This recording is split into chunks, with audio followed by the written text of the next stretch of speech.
Skaties, iedomājies pats. Viņi visu laiku, nezinu, ienāca mājās, viņi jau tur ir puskaili, jau gaida tevi, jau gatava darbībai, vai ne? Un viņai, kā izrādās, patīk arī futbols, pieņemsim, un datorspēles, un vēl vispārējās lietas. Filmas jau ir dažas arī, kas par šo stāsta vispār, ka tu esi spēlē un realitātē, un tad tur mainās tie. Vispār riskanti.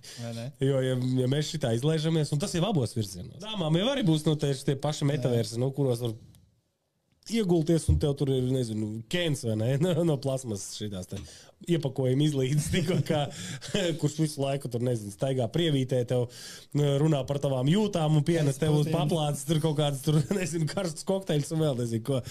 Tā kā, un ej tu tagad ar tādu...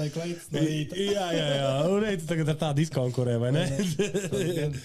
Jā, tā kā skarbi, tā kā nelien tajā metaversā iekšā, nesačakarē savas ekspektācijas pat dzīvi.